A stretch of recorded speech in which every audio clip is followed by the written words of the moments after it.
This is Grunt Squad. Join Sam Mann and Blake Farver in an adrenaline-packed sports podcast where they dive into the world of sports betting, dissect fantasy strategies, and break down the latest current events in the sports realm. Welcome in to the Grunt Squad. Grunt Squad? Yes, we are here. Week 10, episode 9. I'm your host, Sam Mann, co-host, Blake Farver. Blake? What's up, man? Hey. No see pun what you intended. did there. Nope. Yep. Wasn't on purpose. Was it, though? Or you said No, it wasn't? it was not. Was not on purpose. No. Yeah, that's good. Because if it was, that would have been something not original, sir. Yeah, I'm not about that. I'm about originality. And that's why we're here. Yeah. We're here to bring you hot, fresh, original takes. That's it. That's why, hey, good morning. Yes. It's in the morning, just like a fresh batch of pancakes. What is happening, right? Anyway, all right. Moving on to bigger and better things. Yay, football. Yes. Go NFL, yeah. So let's recap first on picks that we had, which Yes. incidentally was only one. Yeah. And guys, like week to week, we look for value, and we're not going to blindly just put stuff out there that we're going to just be like, oh, just to fill up the sheet. Yeah. No. Our team goes, spends the time to find the value, to find the things that we think are best. Efficiency. And the record, speaks for itself at this point. So Colts money line, hit that one. And so let's move on to recap a few games from last week. Let's begin with Blake, the 49ers and the Jags. Holy cow. That was something else. Yeah, was not expecting that. You hinted at the fact that you thought it could turn into that. I just didn't think that it was going to happen that way. But it made me realize that I think that the Jacksonville Jaguars are about 1 year away from being on that top or that second shelf. They're teetering on the line of like the second and third shelf right now. I wouldn't consider them actual Super Bowl contenders. They have a shot, of course, because they have a good record and their division is favorable. And anything can happen in the playoffs. We see that. But if I were to say right now, like I had to make a decision, I would say that they are not one of those teams I would consider in the running for a Super Bowl this year. I like their team. I like their core. They're young, and they have a lot of talent. My problem still continues to this day, as I said last week, and I feel like I've alluded to it before in previous weeks before that. Trevor Lawrence is an issue for me. I just am not seeing consistent play out of him. You see bad decisions, and look, all quarterbacks in the league make some bad decisions, but it's at points in the game where you can't make those decisions, and he never really got rolling in the first place in this game. And that's, to me, that's the biggest issue.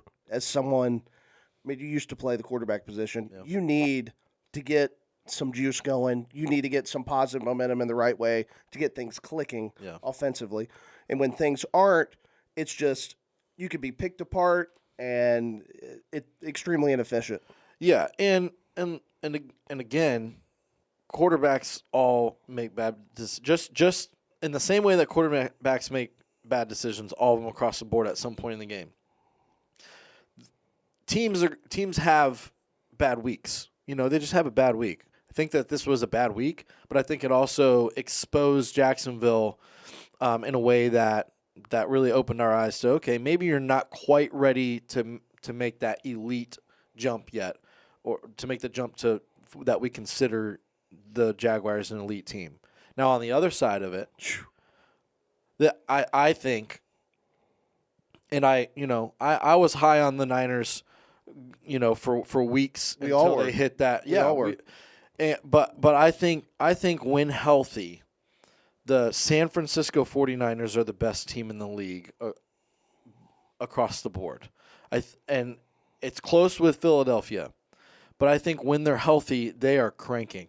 you saw that offense. They had Trent Williams back this week. They got the running game going, and that opened up so much. And on top of that, you got Debo Samuel back this week.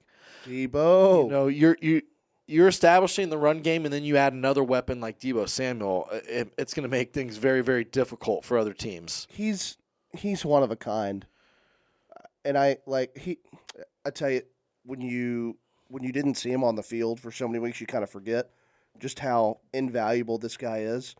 Just from a standpoint of, I mean, I think you said it perfect earlier. It's like this guy's a Swiss Army knife. Yeah, he's got the physicality, the size. And for that size, this guy can make people miss as much as any of. Yeah, I mean he's an incredible athlete. Straightaway speed, too, hands. You know, he's got it all. I mean, he ran the ball. He scored a rushing touchdown in this game. So you know, having him back was huge, but just as important as him, having Trent Williams on, just solidifying that offensive line, it was just huge for the run game. And I think he's the leader of that defense. He's arguably the leader of the offense vocally, because he's the captain. He is a captain. But I think that he brings a lot of confidence to the rest of that offensive line, and he makes a lot of the calls on the line too, to just really take them over the edge of being an elite offense once again. Yeah, and ETN, this was kind of like one of only like 2 games where he really couldn't get things going. And when you're playing from behind, you're forced. Well, they shut him down early. They shut him down real early, and then you're playing from behind, like very behind. So you know they got in a hole early.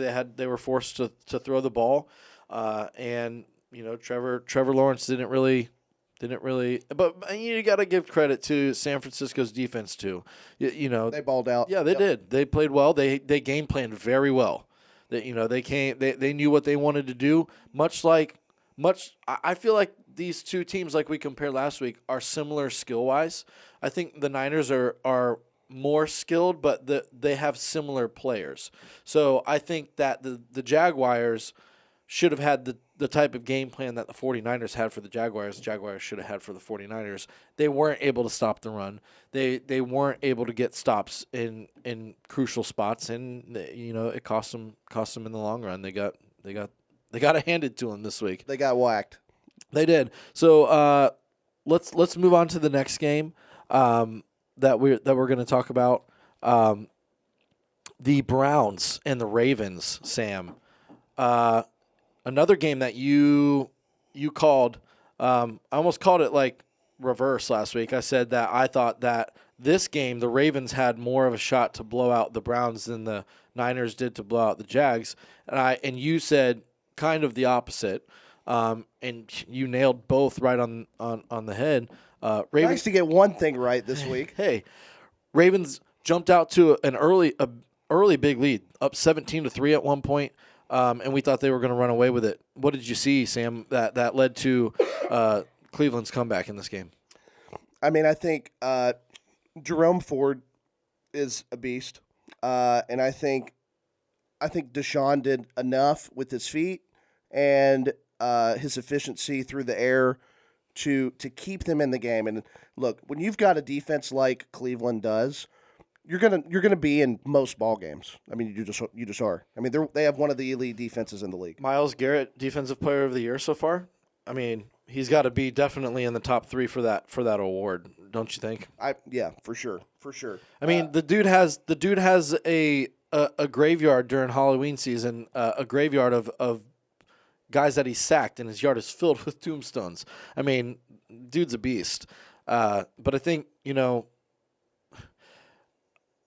not that he was all the way back, but I think that there were flashes of the old Deshaun Watson in this game being able to be, at least with his mobility. We saw him running the ball a lot more and, making plays with his feet. Yeah, I mean, he almost got 5 yards a clip. He was 8 for 37. And 20 for 34, 213, a touchdown. Did throw an interception. But again, like I said, when you've got a defense like that, you have the talent and the mobility. Defenses when they're playing Deshaun, they have to give respect. And so, from a coverage and from a scheme perspective, you have to be more balanced. And that that can open some things up. Yeah, I mean 33-31 with two against two of the best defenses in the league. Did not start well as he threw a pick six like first play of the game or something like that. I'm like, here we go. It was like, This is wow. Okay. Yeah. I thought Lamar did an okay job in this game.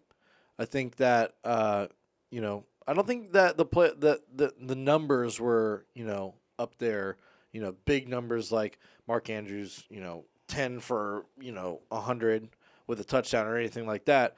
But I think he did enough to win the game. I think that their defense didn't make crucial plays down the stretch to put it away when they should have. Yeah, and I think that they were doing enough on the ground. Yeah. And that's kind of what was clicking for the moment. Mm-hmm. He wasn't very efficient, Lamar. 13 for 23, 223, threw 2 picks. Yeah.